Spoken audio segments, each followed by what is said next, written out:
오늘 우리에게 주신 하나님의 말씀 출애굽기 40장 34절로 38절 말씀입니다. 출애굽기 40장 34절로 38절 말씀, 이 말씀 읽을 때 들려오는 주의 음성을 들을 수 있기를 주의 이름으로 축원합니다. 우리 다 같이 읽습니다.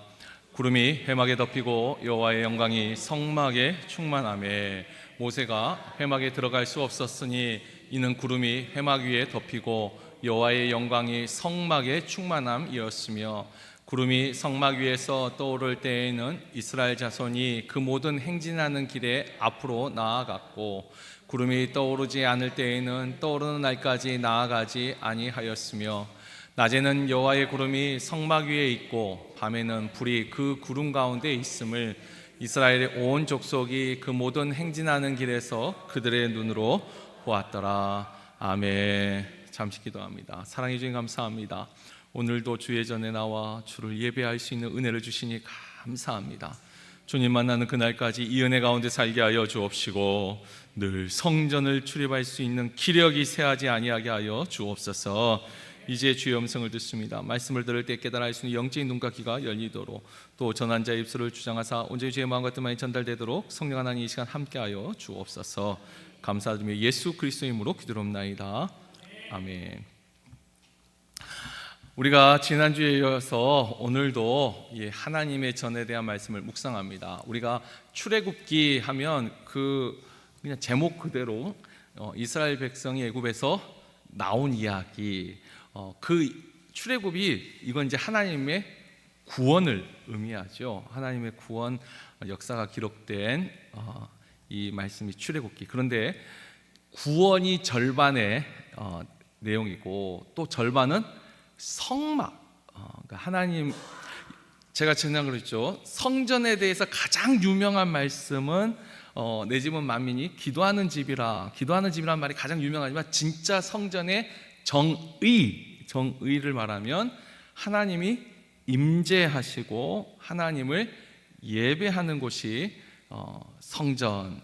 이 광야에서는 이제 이동을 해야 되기 때문에 이제 성막이라고 했는데, 성막이든 성전이든 또 그 전에 쌓았던 토단, 다듬지 않은 돌단이든 하나님이 임재하고 하나님을 예배하는 그 거룩한 곳, 그러니까 하나님의 이 집에 대한 이야기가 출애굽기 이 절반입니다. 그러니까 구원받은 백성이 하나님과 동행하고, 하나님의 임재 속에서 하나님과 동행하고 하나님을 예배하는 삶을 살아가야 된다. 이게 이제 출애굽기의 가장 큰 두 핵심 기둥이에요. 그래서 오늘 우리가 읽은 출애굽기의 이 40장 본문도 이게 맨 마지막 결론이죠. 이 맨 출애굽기의 결론에 하나님의 백성들이 성막과 함께 어떻게 살아갔는가. 우리가 지난주 좀 전에 우리 권사님 기도에 저도 은혜를 받았어요. 그래도 말씀을 기억하고 하나님이 자재와 인부와 설계까지 모든 것을 다 준비하시고 하나님이 채우시고 세우시고 하나님이 지으신 집이 바로 이 성전이라 했는데, 이제 그 성막을 중심으로 살아간다는 말이 어떤 의미인가? 지금 우리에게는 있죠. 교회를 중심으로 살아간다는 의미가 어떤 의미인가? 우리가 흔히 교회밖에 몰라, 교회 중심으로 살아 하면은 뭔가 교회에서 봉사하고 교회에서 뭐 어떤 일을 하고 이런 것을 제일 먼저 떠오르기가 쉬운데, 정말 교회를 중심으로 살아간다는 말의 의미가 무엇인지 오늘 우리가 본문 말씀을 통하여 말씀을 묵상하고 그 은혜를 나누려고 합니다. 자, 먼저 우리가 성전을 중심, 그러니까 성막을 중심으로 살아간다는 그 전에 또 한 번 다시 되새김질해야 될 가장 중요한 게 있는데, 그건 하나님의 임재입니다. 하나님의 임재. 임재란 뜻이 좀 어려운 단어겠지만 하나님이 그곳에 함께 계신다. 이걸 또 다른 표현으로 익숙한 말이 임마누엘이죠. 하나님이 우리와 함께 계신다. 그러니까 하나님이 임재, 이건 이제 한자로 한 게 임재고, 이제 히브리어로 말하면 이게 임마누엘이고, 근데 어쨌든 한자든 이 히브리어든 임자는 어떻게 발음이 똑같아요. 임마누엘이고 여기는 임재. 같은 말이에요, 같은 말. 하나님이 우리와 함께 계신다. 자, 이것이 오늘 이 성막에서 지난주에도 읽었지만 오늘 34절 35절에 나왔었죠. 지난주에 우리가 읽을 때 성막을 다 완공한 다음에 이제 준공식, 그러니까 우리 시간은 이제 헌당 예배죠. 헌당을 할 때 하나님의 영광이 그 성막에 가득했다. 이게 말로만 그렇게 표현한 게 아니고 시각적으로 실제로 이스라엘 백성이 눈으로 목격을 한 거죠. 구름이, 그러니까 먹구름, 낮은 구름이 아니라 빛나는 구름이죠. 하나님의 영광은 빛인데 구름과 함께 빛나는 구름이 해막에 가득 차서, 그래서 모세조차도 그 해막 안에 들어갈 수가 없을 정도로, 그게 이제 하나님의 영광이 가득한 모습. 자, 근데 이와 같은 모습이 광야 성막에서만 아니라 한 번 더 성경에 기록되어 있는데 열왕기상 8장이 이 솔로몬의 성전을 건축한 다음에 이야기인데, 자, 이것도 우리가 한번 읽어보죠. 열왕기상 8장 10절 11절 말씀입니다. 우리 한번 다 같이 읽습니다. 제사장이 성소에서 나올 때 구름이,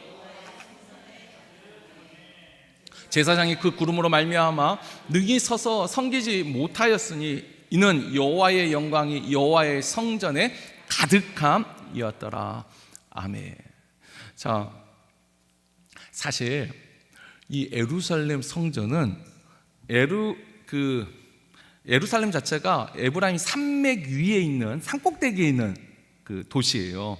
그 산맥에서도 또 성전산은 거기서도 산이에요. 그러니까 상당히 해발이 높아요. 높이가 낮지 않습니다.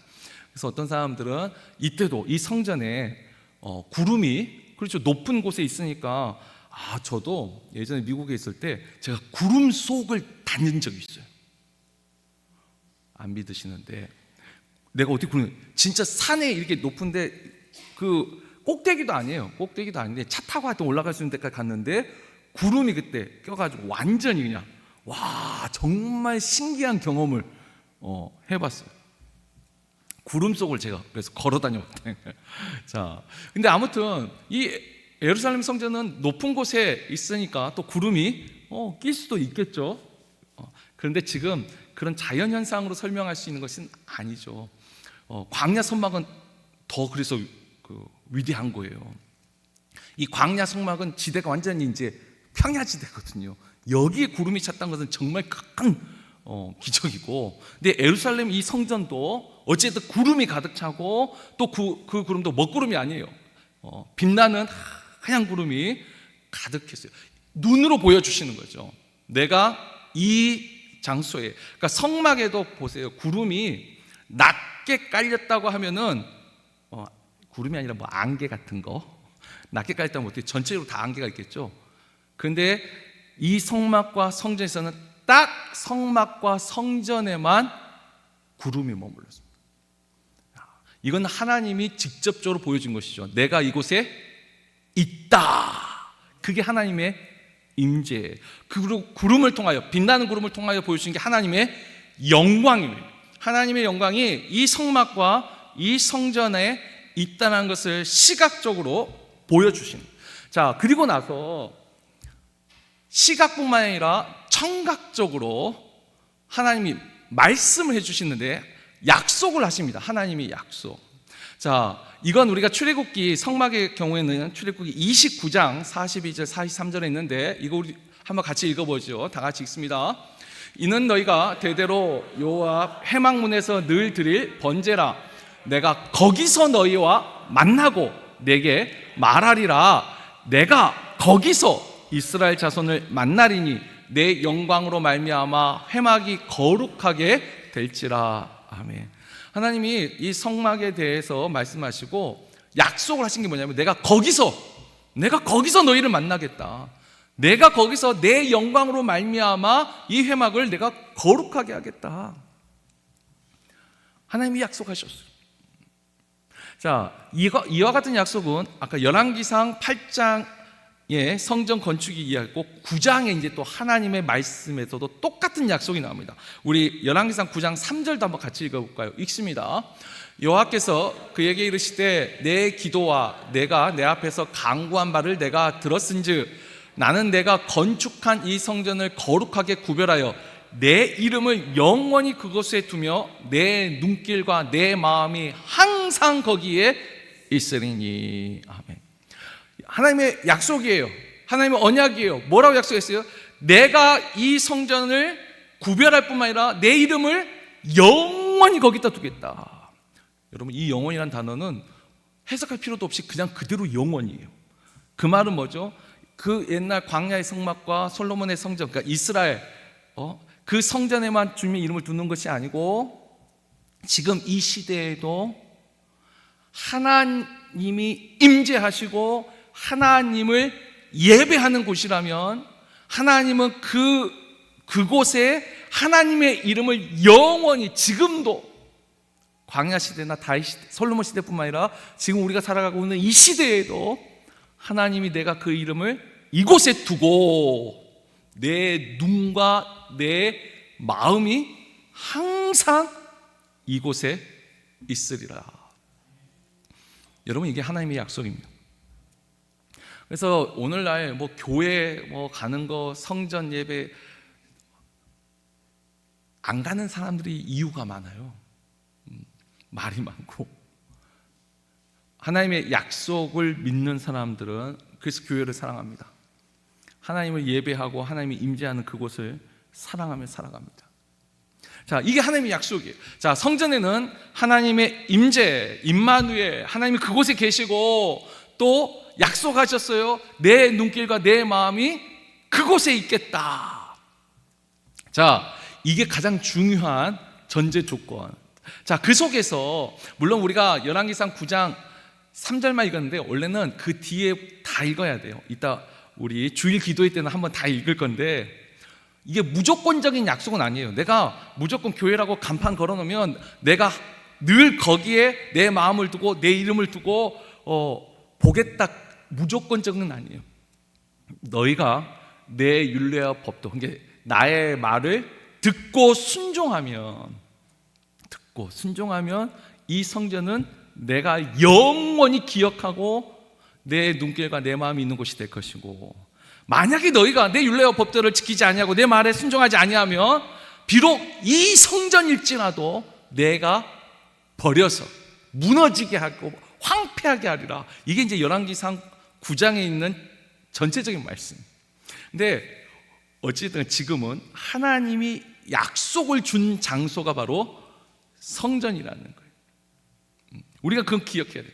자, 그러면 이제 다시 돌아와서 이 광야, 우리가 성막 최초의 공식적인 하나님의 공적인 임재와 예배를 하는 장소가 바로 이 성막이었는데, 자, 이 성막이 광야에서 어떤 역할을 했는가, 이게 이제 우리가 오늘 주목해서 볼 부분입니다.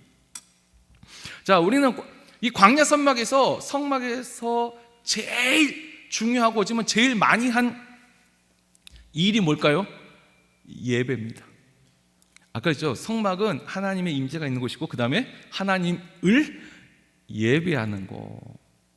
그래서 이제 그 예배에 대한 것이 창세기 출애굽기 다음에 뭐예요? 레위기. 그 레위기에 그 예배가 나와 있죠. 우리가 2년 전에 이미 그 말씀을 쭉 배웠어요. 번제, 소제, 화목제, 속제제, 속건제, 종류는 다지만 어쨌든 이 예배를 드리는 곳이 바로 이 광야의 성막이에요. 그러니까 하나님의 성전은 예배를 드리는 장소예요. 예배를. 그래서 예배를 드리지 않는 곳이라면 그곳은 성전이라 말할 수가 없습니다. 하나님을 예배하는 곳이 성전입니다. 자, 두 번째, 이 광야 성막은 어떤 장소였냐면 하나님의 말씀을 듣는 곳이었습니다. 그 전에는 선지자를 통하여서 하나님이, 특별히 모세 같은 경우는 모세와 직접 대면을 말씀하시고 모세를 통해 이렇게 선지자를 통하여서 그때 말씀을 주셨어요. 그런데 이제 성막이 딱 건축이 되고 나서부터는 하나님이 이 성막에서, 성전에서 모세와 말씀하셨고 또 모세는 성전에서 하나님의 말씀을 전하였습니다. 여러분, 이것도 물론 우리가 하나님의 말씀을 집에서도 묵상하고 또 따로 공부할 수 있어요. 그런데 제일 중요한 거, 하나님의 말씀 어디서 들어야 되냐면 성전에서 들어야 됩니다. 왜 제가 이런 말을 하냐면, 어디 무료 성경 공부시켜준다, 이거 너무 거기에 유혹당하지 마세요. 하나님의 성전에서 말씀을 배우는 것이 가장 안전합니다. 물론 잘못된 교회 가면 제일 위험하긴 하겠지만, 어쨌든 하나님의 성전은 하나님의 말씀을 듣는 곳이 성전입니다. 여러분, 이거 잘 기억해 두셔야 돼요. 교회 왔는데 말씀이 들리지 않으면 그곳은 나에게 있어서 성전이 아닙니다. 하나님의 말씀이 들리는 곳, 그곳이 성전입니다. 세 번째, 자, 예배와 말씀이 이 성막에 있어서 이 안에서 일어나는 내적인 일이라면, 이제 성막 바깥에서 일어나는 일이 뭐냐면, 이 성막은 이스라엘의 그 진의 출발과 멈춤을 결정하는 이것이 바로 성전이었어요. 이 증인한 것은 이스라엘 백성이 광야에 샀을 때 장정만 60만 명, 그래서 남자 여자와 어린아이까지 하면 최소 200만에서 최대 400만까지를 이제 추정을 해요. 일단 인구 조사는 싸울 수 있는 남자들만 개수를 했는데, 어쨌든 60만 명이라는 사람들이 광야에서 살았습니다. 근데 여기서 광야에서 무조건 살면 얼마나 이게 복잡하겠어요. 질서가 없어지잖아요. 생각해 보세요. 우리가 얼마 전에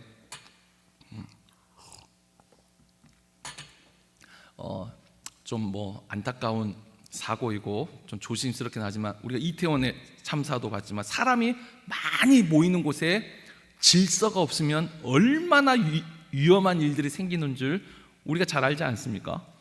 그래서 이번에도 최근에 BTS 광화문에서 모인다고 할 때도 대단하긴 해요. 그래도 경찰부터 시작해가지고 어마무시하게 개인적으로는 꼭 그렇게까지 해야 되나 싶지만, 이건 전 개인적인 생각이고, 아무튼 사람이 많이 모이는 곳에 질서가 없으면 그냥 혼란한 정도가 아니라 위험합니다. 근데 60만 명, 아니 200만 명에서 400만 정도 되는 사람이 광야에서 질서 없이 하게 되면 어떻게 해요? 싸움도 날 겁니다. 여긴 내가 자리 잡았는데 그렇잖아요. 사람 많이 나는데 자리 잡는 것 가지고 좀 다툼 있지 않아요? 여기 내가 먼저 자리 잡았다고. 자, 성막을 중심으로 동서남북 이스라엘 총 몇 지파요?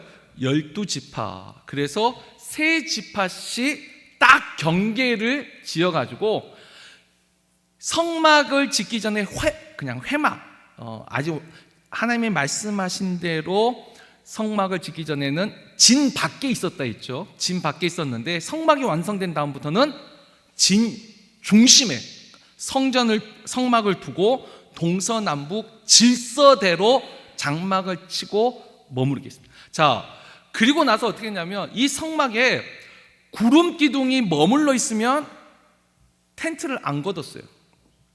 근데 구름이 성막에서 뜨면 텐트를 걷고 이동을 준비를 합니다. 여러분, 저도 여기서 캠핑 가보신 적 있으세요? 요즘 우리 한국이 그래도 많이 좋아서 캠핑 문화. 근데 여기서 캠핑 문화, 한국 캠핑 문화하고, 죄송해요, 제가 잘난 척하는 건 아닌데, 캠핑은 미국이더라고요. 몰라, 다른 나라는 이제 미국의 캠핑 문화가 그게 진짜 캠핑이에요. 완전 생야생에서. 근데 한국은 진짜 잘 이렇게 갖춰지고 이런 게 참 많아요. 근데 여기는 진짜 거기도 갖춰진 캠핑장이 있는데, 하여튼 야생에서 많이 해요. 저도 하나님의 은혜로 캠핑 몇 번 했는데, 처음에 뭣도 모르고 캠핑장 할 때 1박 2일, 그러니까 이제 하룻밤만 자고 오는 캠핑을 했다가, 그 다음 몇 번 하고 나서 제가 후회를 했어요. 이게 텐트 치고 걷고 하는 데만 거의 그 몇 시간이 걸려요. 이거 그러니까 설치하고 치우는 것만 해도. 물론 나중에 좀 익숙해지면 좀 빨라지긴 하는데 이거 너무 피곤한 거예요, 이게. 그래서 그 다음부터 캠핑하려면 최소 2박 3일. 하루는 뭐 이게 치고 뭐 거기 또 이제 그 차콜 해가지고 이제 막 다 준비해야 되고, 최소 2박 3일. 제가 근데 또 가장 길게 했을 때 그 5박 6일을 해봤는데 5박 6일은 또 허리가 아픈 거예요. 여기가 무슨 데크가 있는 게 아니라 그 생 바닥에, 그래서 이제 에어매트를 이제 딱 캠핑할 때 가져가요. 근데 이제 우리 집 식구가 5식구잖아요. 근데 에어매트가 4개밖에 없어요, 늘. 그래서 이제 그렇죠. 다 사용하시옵소서. 그리고 나는 옆에서 이제 돗자리 3겹 쌓아놓고 이제 혼자 자는데 5박 6일 했더니 허리가 나는 너무 아픈 거야. 이게 맨 바닥에서 이거 자니까. 예전에 아니죠, 이런 말. 군대에서 훈련할 때는 낙엽도 깔고 해서 좀 푹신푹신하게 하고 뭐 그런 것이 있었는데, 거기 뭐 땅을 팔 수도 없고 있는 땅에다가 깔고 그남 에어매트 하고 이렇게 하는데, 자, 제가 왜 이런 말을 하냐면 요즘 발달된 이 캠핑 장비로도 뭐 금방 쳤다가 금방 피는 것도 힘들어요. 또 어느 한 장소에만 계속 있으면 그것도 또 이게 쉽지가 않아요. 광야에서 이스라엘 백성이 이 성막에, 우리가 이제 보면은 민수기 이제 9장에 이 말씀이 잘 나와 있는데, 주보에 있으니까 나중에 집에 가서 찾아보세요. 어쩔 때는 하루 만에 구름이 머물다가 뜹니다. 그러니까 하루 만에 이동을 합니다. 지금 우리 텐트는 그래도 원터치 텐트부터 해서 좀 쉬워요. 근데 옛날 이 이스라엘이 쳤던 이 장막은 텐트 장막 자체도 무겁고 이게 쉽지 않아요. 근데 하루 만에 아마 입이 대빨 나왔을 거예요. 아니, 오늘 아침에 쳤는데 저녁에 많이 옮기라, 아니면 그 다음 날 하루 만에 옮겼어 했으면 이게 뭐 하는 겁니까, 이게? 아니, 또 이 광야 여기가 뭐 다양한 것이 있는 것도 아니고 맨 거기가 거긴데, 또 어쩔 때는요 한 달도 있지만 1년 동안 안 움직일 때가 있어요. 왜냐하면 광야에서 40년을 지내거든요. 40년 동안 하루 만에 짐 싸고 펼치고 그런 게 아니에요. 어쩔 때는 또 1년을 가만히 그 한 자리에만 있습니다. 맨 볼 것도 없는 그 광야에서. 여러분, 이게 조금 더 깊게 들어가면 이스라엘 백성이 광야에 살아갈 때 늘 성막만 쳐다보고 살았을 수밖에 없어요. 저 성막의 구름이 오늘도 머물러 있느냐 아니면 떠 있느냐, 늘 중앙에 있어서 성막을 보고 그날 하루의 삶을 시작하는 거예요. 왜냐하면 구름이 뜨면 어떻게 해요? 짐 싸기 시작해야 되니까 짐 싸야 되죠. 얼마나 이게 복잡해요. 화덕도 만들어놨어야 되고 화장실도 만들어놔야 되고. 근데 진짜 하루 만에 또 이거 만드는데 금방 옮겨라 있으면 얼마나 불만이 나올 거예요. 근데 여러분, 이 과정 자체가 하나님의 훈련이에요. 어쩌면 우리도 이 세상 살아가면서 광야 같은 세상 속에서 살아갔는데, 때로는 1년 동안 그냥 그 자리에서 머물라는 안정된 상황일 수도 있고, 때로는 급박한 상황 속에서도 인생을 우리가 겪게 되는데, 이스라엘 백성들은 그걸 성막을 쳐다보면서 이 광야에서 삶을 살았다라는 거예요. 자, 결국 그렇기 때문에 이 진 자체의 출발과 멈춤도 결정이 날 뿐만 아니라 그 안에 뭐죠? 삶의 중심이 바로 이 성막이었다는 거예요. 늘 성막 보면서 그날 하루를 결정하는 거예요. 오늘 하루를 살아갈 것인가, 짐을 싸야 될 것인가. 그리고 또 이 성막은 삶의 중심이고, 그러니까 진영의 중심이었을 뿐만 아니라 또 기도의 중심이었어요. 기도의. 우리가 열왕기상 8장 29절 30절에 보면은 솔로몬이 이렇게 말하죠. 이 전에서 하는 기도뿐만 아니라 이 전을 향하여 하는 기도도 주께서 들으시기를 원하나이다. 그리고 하나님 그것을 받아주세요. 자, 실제로 성전을 향하여서 하는 기도의 가장 대표적인 사람이 다니엘이죠. 늘 하루에 3번씩 전에 행하는 대로 성전을 향하여 열린 창문 앞에서 기도를 했어요. 그러니까 마음이, 왜냐하면 다니엘은 지금 저기 바벨론, 그러니까 이라크 거기가 있는데 예루살렘 성전에 올 수가 없어요. 근데 마음이 하나님의 성전을 향해 있었다는 거예요. 마음이 하나님의 임재를 사모하고. 그래서 거기서 나오는 것이 아까 유명한 말이기도 하지만 정확한 말이에요. 하나님의 성전은 만민이 기도하는 집이라. 와서 기도하는 거고, 기도는 뭐예요? 하나님께 우리의 음성을 들리게 하는 거죠. 말씀은 우리가 하나님의 음성을 듣는 것이고, 기도는 우리의 음성을 하나님께 들리게 하는 거예요. 하나님이 임재하는, 또 하나님이 계셔야지만 할 수 있는 거죠. 사람이 있어야지 마주보고 대화를 할 거 아니에요. 대화를. 그래서 성전은 또 다른 표현을 하자면 하나님을 만나고 하나님과 대화하는 곳이에요. 자, 이제 광야에서 성막이 어떤 기능을 했다고요? 하나님을 예배하고 하나님의 말씀을 듣고, 또 이 진의 출발과 멈춤을 결정하는 삶의 중심이 바로 성막이었다. 그러면 이제 그 성막이 사라진 오늘날 우리에게 이 성막, 하나님의 성전은 어떤 의미가 있는가? 자, 이제 우리는 성막이라는 표현을 더 이상 쓰지 않습니다. 우리는 이제 교회라는 이름을 씁니다. 근데 여전히 교회도, 교회의 참된 정의는 교회의 참된 정의는 물론 예수 그리스도를 우리의 주로, 그러니까 예수를 그리스도로 하나님의 아들로 믿는 사람들의 그 모임이 교회예요. 그게 교회의 정의. 신약시대. 그러나 교회 안에 또 성전의 의미가 있어요. 그래서 교회의 또 다른 정의는 하나님이 임재하시고 하나님을 예배하는 곳이 곧 교회입니다. 자, 그러면 이제 우리가 생각할 건 이거죠. 하나님의 임재가 있는 그런 교회는 어떤 교회일까? 오늘날 하나님의 교회에 하나님이 임재할 때 구름이 늘, 우리 지금 고성교회 여기에 지금 구름이, 빛나는 구름이 가득 차 있으면, 자, 일단 상상을 해보세요. 여러분 어떨 것 같아요? 일단은 우리가 여기 들어오기 전에 딱 봤는데 이 안에 막 구름이, 빛나는 구름이 막 차 있어요. 여러분 여기 들어와서 이렇게 앉아 있을 수 있겠어요, 없겠어요? 이게 그냥 상상하면 너무 신기해서 들어와 앉아 있을 수 있을 것 같은데요. 이건 뭐 좀 다른 경험이지만 제가 꿈에서,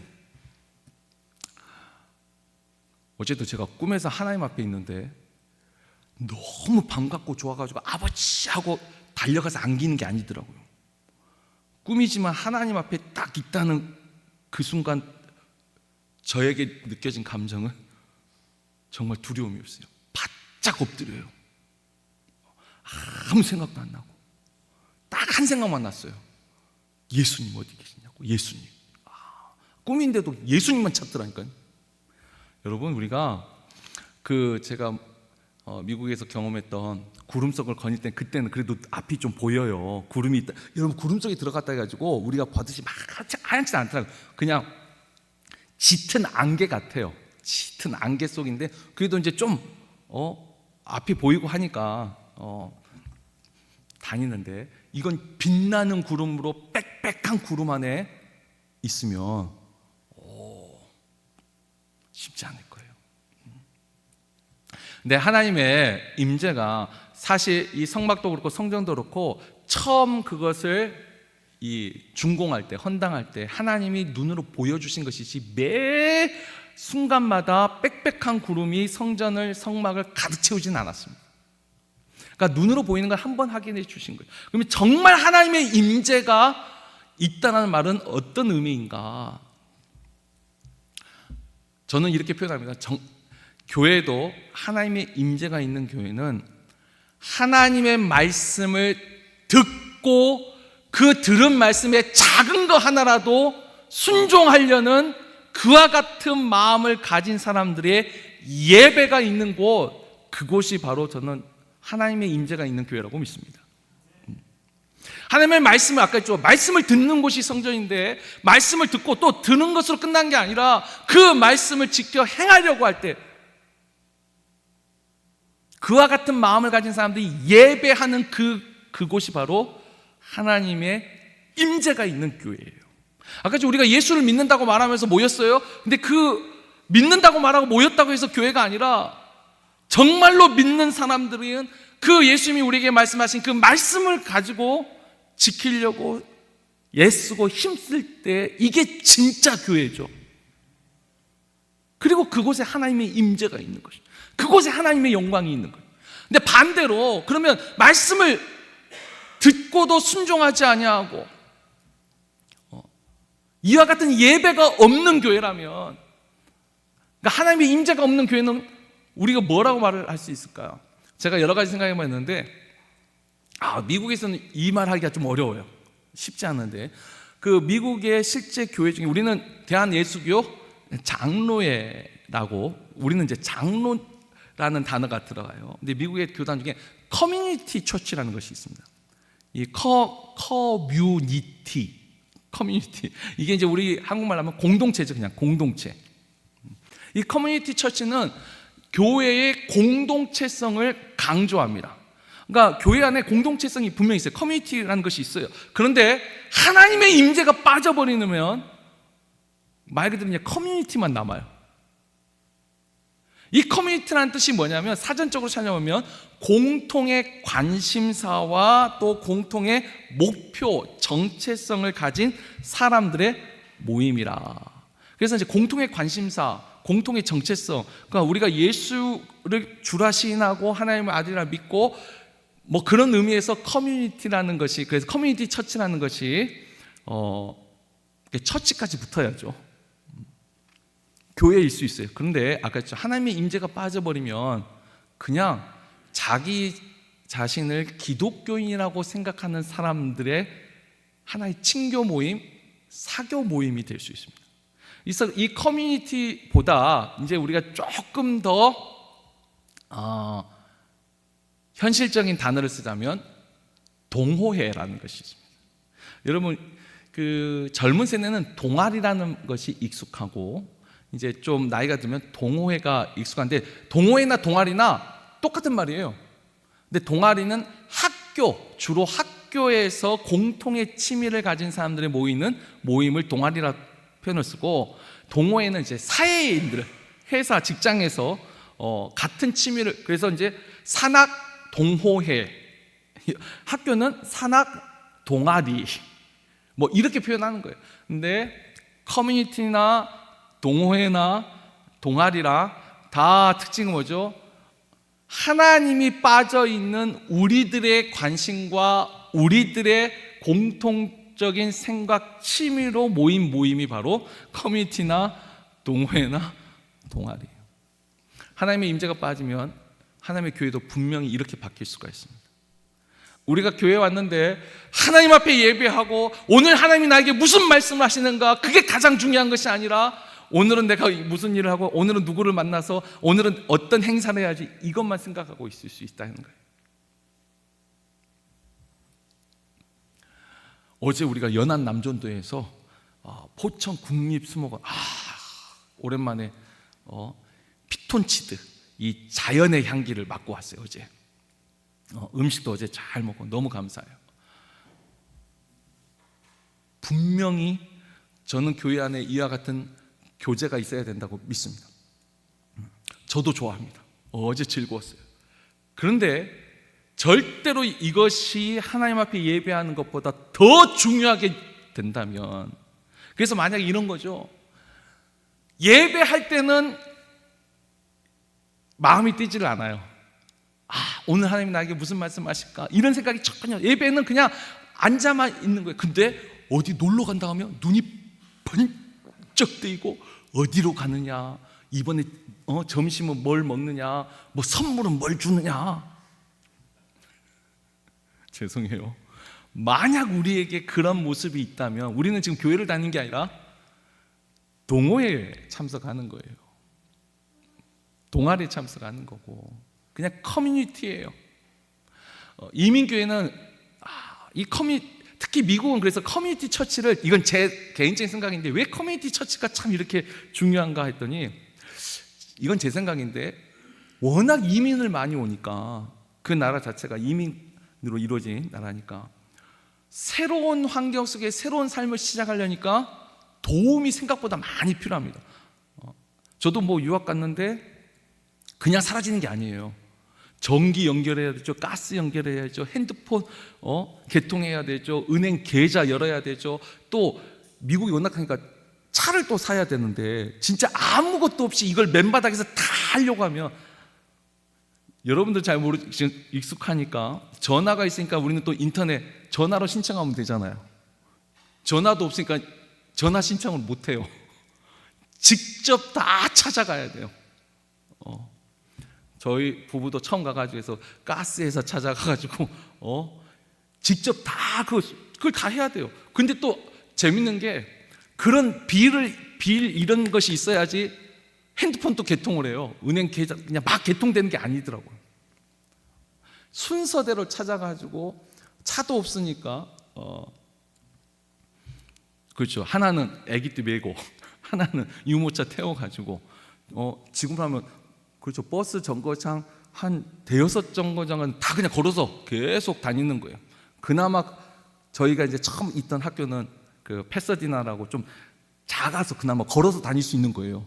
다른 지역 같으면은 엄두를 못 냈을 거예요. 그러니까 누군가 도와주는 사람이 없으면, 누군가 차를 태워가지고 은행에다 데려다주고, 데려다 주지 않으면 움직일 수가 없어요. 그러니까 교회에 이런 공동체성이 강조가 될 수밖에 없어요. 그래도 교회에 다니는 사람들이 도와줘요. 은행에도 데려가지고 집 구하는 것도 도와주고, 집도 우리처럼 이런 전세 개념이 아니거든요. 참 복잡해요. 이 코사이너라고 하여튼 보증인이 또 있어야 돼요. 신용 보증을 해야 되고. 그러니까 이 미국에서의 교회는 이 공동체성이 참 중요하구나. 근데 이것도 중요해요. 문제는 이것만 보고 하나님은 관심이 없는 사람들이 그래서 교회에 은근 있어요. 외롭고 힘들고, 여기서는 우리가 뭔 일 생겨도 친척도 있고 부모님도 계시고, 근데 처음 온 사람들은, 저희 부부도 처음에 그 차 타고 다니다 우리 부부가 잘못되면 우리 애들은 갑자기 어떻게 되는 거예요? 누구 연락할 사람이 없잖아요. 그러니까 늘 이제 어제 가든 늘 같이, 죽어도 같이 죽고 살아도 같이 살자. 늘 온 식구가 늘 다녔었는데, 네, 여러분, 분명 공동체성이 중요하지만 하나님에 대한 임재, 예배, 말씀에 대한 순종, 그런 것들이 사라지면 그 교회는, 죄송해요, 죽은 교회가 됩니다. 동호회가 됩니다. 그래서 성경에서도 아모스하고 말라기에 하나님이 직접 말씀하시죠. 말라기 특별히 우리가 1장 7절 보면, 너희 중에 누가 이 성전문을 닫을 자가 있었으면 좋겠다. 분명히 하나님이 내 이름을 두고 내 눈길과 내 마음이 영원히 그곳에 있으리라 약속하셨지만, 아까 그랬죠, 하나님의 말씀에 대한 순종이 사라진 교회는 그 문을 닫았으면 좋겠다는 거예요. 나는 너희 예배를 받지 않겠다는 거예요. 비파와 수금소리, 그러니까 지금 성가대 찬양, 찬양대 소리 다 그치라는 거예요. 그게 하나님의 마음이에요. 자, 근데 이제 우리가 임재가 없는 교회보다, 그렇죠, 우리가 기억하는 건 하나님의 임재가 있는 교회, 하나님의 말씀을 사모하고 하나님을 이렇게 예배하는 그 예배가 살아있는 교회라면 거기에 하나님의 약속이 있습니다. 거기에 이제 우리가 주일 성수라는 말을 씁니다. 주일 성수. 여러분, 주일은 아직도 이제 가끔 보면은, 여러분, 주일은 세상에서 일요일입니다. 그러니까 일요일에 교회 가야지. 근데 적어도 우리는 일요일이라는 단어를 잘 쓰지 않습니다. 우리에게는 늘 The Lord's Day, 주님의 날입니다. 더 썬데이가 아니고, 썬데이는 더자를 안 붙어요. 우리는 더 로드스 데이에서 이 날은 주님의 날이라. 이 주일을 성수가 말하면 성자가 거룩할 성자를 써요. 거룩하게 구별되이, 숫자, 지킬 숫자죠. 지키는 것이 바로 주일 성수인데, 여러분, 그러니까 이 일요일이 아니고 주일을, 이미 주일이라는 그 말 자체가 구별한 단어죠. 일요일은 쉬는 날이 아니에요. 우리는 주일을 하나님 앞에 예배하는 날. 자, 그러면 주일을 거룩히 지킨다는 또 말의 의미는 뭘까요? 여러 가지가 있지만 가장 중요한 핵심은요, 성전에서 예배를 드리는 거예요. 이것을 우리가 또 다른 표현하면 공예배 참석이라는 말을 씁니다. 이 공예배가 뭐냐면 공적인 예배. 그러니까 우리가 삶 속에서 하나님의 임재가 있고 하나님을 예배하는 그곳이 다 우리에겐 성전이에요. 그래서 우리가 평일에도 하나님의 말씀을 묵상하고 그 말씀을 붙잡고 순종하고 살면 그게 우리의 예배예요. 그러나 주일에는 공예배, 공적인 예배로 성전에 와서 예배하는 것, 우리는 그것을 주일 성수라고 합니다. 그래서 예전에 저의 윗세대 목사님들은, 그럼 저도 그 말을 듣고 자랐는데, 주일 성수는 곧 천국에 올라가는 사다리와 같다. 들어보셨어요? 그래가지고 주일 한번 빠지면 사다리 계단 하나가 빠진다고 했었어요, 어렸을 때. 그래서 하나 정도 빠질 때는 그래도 그 다음에 올라갈 수 있는데 2개 빠지고 3개 빠지고 하면 나중에는 올라갈 수 없다. 재밌는 비유인데, 그렇다고 틀렸다고 저도 생각은 안 합니다. 저는 이제 천국에 올라가는 사다리라는 표현보다는 저는 조금 다른 비유를 쓰고 싶은데, 우리 삶에 저는 울타리가 주일 성수라고 생각을 합니다. 저의 윗선배들은 천국 가는 사다리, 저는 내 삶의 울타리가 주일 성수. 왜요? 우리가 매 주일마다 한 번씩 주의 성전에 나와 예배하며 그 예배 속에서 선포되는 말씀을 통하여 오늘 나에게 무슨 말씀을 주고 계시는가, 적어도 그 마음을 가지고 살아가는 사람들에게는, 아까 그랬죠, 하나님의 약속이 있었습니다. 내 삶의 출발과 멈춤을 하나님이 이 예배를 통하여서 우리에게 말씀하실 것이기 때문이에요. 더 쉬운 예로는 이런 거죠. 출발이라는 게 뭘까요? 시작이죠. 예배를 통해서 그래, 내가 뭔가 이거 한번 해봐야겠다라는 마음이 들었다면 출발하는 거예요. 멈춘다는 게 뭘까요? 지금 내가 이와 같이 하고 있는 거, 이건 잘못된 것이구나. 또 이것은 하나님 하지 말라고 말씀하시는구나.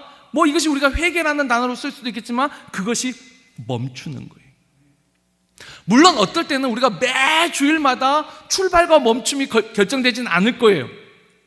아까 했죠, 하루만 해도 되지만 1년 동안, 때로는 우리가 예배 드리면서도 내가 무엇을 시작할까, 무엇을 멈춰야 될까, 그와 같은 도전 없이 시간이 흐를 수도 있어요. 그러나 하나님의 때가 됐을 때 예배를 통하여서 그것이 나에게 들려지고 적용된다면, 여러분, 우리의 삶을 지키는 가장 든든한 울타리가 저는 이 주일 성수가 되리라 믿습니다. 예배를 통하여서 내가 잘못된 길을 걷고 있었다면 멈추는 것입니다. 예배를 통하여서 내가 지금까지 생각하지 않았던 일을 시작할 수 있다면 새로운 출발이 됩니다. 그리고 그것을 하나님이 기뻐하십니다. 하나님이 그와 같은 사람에게 은혜를 주십니다. 때로는 이 예배를 통하여서 예전에 어떤 우리 청년이 그래요. 예전에 목사님 설교 듣다가, 그러니까 어느 구절에서 될지도 몰라요. 근데 이 청년은 그래요. 자기 전에 일어날 때 3번 제가 감사하거든요. 성부 하나님 감사합니다. 성자 예수님 감사합니다. 성령 하나님 감사합니다. 3번 이제 무조건 그걸 습관처럼 했어요. 갑자기 그걸 해야겠다는 생각이 들더래요. 그래서 일어날 때, 눈 뜰 때 그냥 습관적으로 하려고 계속 의도적으로 했는데 마음이 하루에 평안이 오더래요. 이거 본인의 말이에요. 왜냐하면 이 청년도 지금 자신의 진로를 위해서 계속 기도하고 있거든요. 여러분, 하나님이 무엇을 통해서, 예전에는 그렇죠, 집 문제도 예배를 통하여서 말씀을 배우다가 거기에 도전받고, 제가 그렇죠, 집 근처 교회 나가는 거 그것도 참 중요한데 더 큰 믿음은 교회 근처 집을 사는 거라고. 그 말씀 속에 또 그게 또 들린 그 사람은 그의 삶의 새로운 출발을 시작한 사람들이다. 다들 내 손에 쥐어진 것과 현실만 가지고 계산하고 살 때 하나님의 말씀을 의지한 사람들은 세상이 알 수 없는 하나님의 능력과 은혜를 체험하게 될 줄 믿으시길 주님으로 축원합니다. 여러분, 우리는 성전 교회 중심의 삶이 교회 단순히 예배드리고 왔다 갔다 하는 것이 그게 아니라 이 속에 하나님의 임재, 하나님의 말씀이 들리고 그 말씀을 내가 믿음으로 반응하게 되면 실제 내 삶의 출발과 멈춤이 이 예배를 통해서 결정될 줄 믿습니다. 그리고 그것이 우리에게 울타리가 됩니다. 만약에 이 예배를 통해서 음주의 문제, 흡연의 문제, 게임의 문제, 도박의 문제, 각종 중독의 문제, 여러분 인생의 수많은 문제 속에서 멈춘 사람들이 허다한 증인이 있다는 걸 믿으시길 주님으로 축원합니다. 예배를 통하여서 멈춘 사람들이 있습니다. 예배를 통하여서 새로운 도전을 시작한 사람들이 있습니다. 우리가 교회를 중심으로 살아가는 것은 곧 말씀에 따라, 하나님의 말씀에 따라 내 삶의 출발과 멈춤을 결정할 수 있는 것이, 그게 진짜 교회를 중심으로 사는 삶입니다. 일주일에 한 번씩 늘 어느 곳에 있든지 다시 내가 하나님 앞으로 나아올 수 있다는 것이 내 삶의 중심이에요. 열심히 살아요. 예수 믿는 사람이 게으른 사람이 없다 했어요. 그러나 우리는 지난 일주일의 삶도 하나님의 은혜라고 고백하고 주일만 되면 하나님 앞으로 나아오는 거, 이게 내 삶의 중심이에요. 그러하면 하나님이 아까 약속하셨어요. 하나님이 임재하신 그곳에 그 말씀에 대한 귀가 열려있고 하나님을 예배하는 곳이라면 내 눈길과 내 마음이 거기에 항상 있으리라. 내 이름을 영원히 그곳에 두리라. 저는 우리 거성교회가 하나님의 이름이 영원히 우리 교회와 함께 하기를, 우리가 지금 기도하는 바 지금 피부로 안 와닿을 수 있어요. 지금 내 힘으로 화장실 쉽게 왔다 갔다 하는 사람은 지금 제가 하는 말이 정말 도대체 뭔 소린가 하실 거예요. 그러나 어느 날 화장실을 내 힘으로 갔다 오기가 힘들다는 걸 느낄 때 지금 우리가 기도하는 성전을 출입할 수 있는 기력이 새하지 아니하게 하여 주옵시고, 이게 얼마나 간절한 기도였는지.